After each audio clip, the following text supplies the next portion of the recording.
Hello friends, எப்படி இருக்கீங்க எல்லோரும்? நல்லா இருக்கீங்களா? இன்றைக்கி என்ன பார்க்குறோம்னா, கோலா மீனும் காணங்கைத்த மீனும் 2 மீனும் கலந்து ஒரு மீன் குழம்பு எப்படி செய்கிறதுங்கிறது பார்க்கலாம். ஃபஸ்ட்டு கடாயில் எண்ணெய் ஊற்றி வெந்தயம் போட்டுக்கோங்க.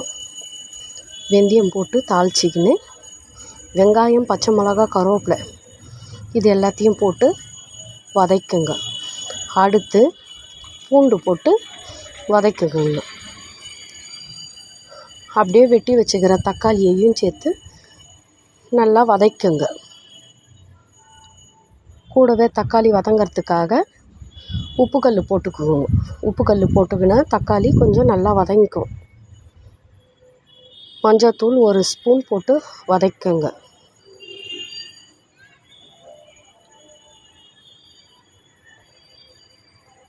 எல்லாத்தையும் நல்லா வதக்கின்னு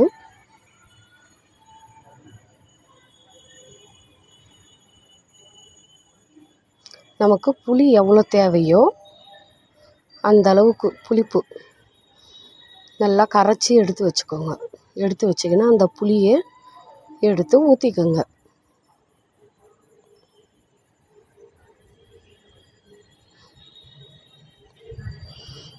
புளி ஊற்றிக்கினா அப்புறம் மஞ்சள்தூள், மிளகாத்தூள் 2 ஸ்பூன், தனியாத்தூள் 1 ஸ்பூன். உங்களுக்கு எவ்வளோ காரம் தேவையோ அந்த அளவுக்கு மஞ்சள்தூள், தனியாத்தூள், மிளகாத்தூள் இதெல்லாம் எந்த அளவுக்கு தேவையோ அந்த அளவுக்கு சேர்த்துக்கோங்க.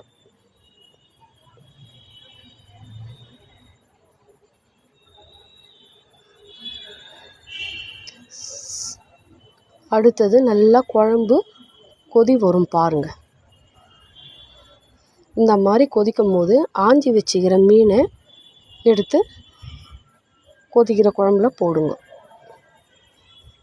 குழம்பு நல்லா கொதி வந்ததும் மீன் போட்ட அப்புறம் குழம்பு ஒரு கொதியில் தாங்க இறக்கணும். ரொம்பவும் கொதிக்க விட்டோம்னா மீன் உடஞ்சிரும். கொஞ்ச நேரம் கொதித்த அப்புறம் நீங்கள் பொடியாக வெட்டி வச்சுக்கிற மாங்காய் துண்டு, மீன் குழம்புக்கு மாங்காய் சேர்த்தோம்னா ரொம்ப நல்லாயிருக்கும். அதனால் அந்த மாங்காய் துண்டையும் சேர்த்துக்கோங்க. கொதிக்கும் போது சேர்த்துக்கோங்க. ஒரு 2 நிமிஷம் 3 நிமிஷம் மினிமம் ஒரு 5 நிமிஷம் கொதிக்க விடுங்க போதும்.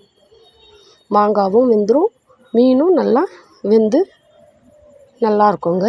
இந்த மீன் குழம்பு செஞ்சு பாருங்கள், சூப்பராக இருக்கும் ஃப்ரெண்ட்ஸ். வாங்க, இன்றைக்கி எங்கள் வீட்டில் மீன் குழம்பு சாப்பிட்லாம் வாங்க. சூப்பராக இருக்கும். வாங்க மீன் குழம்பு.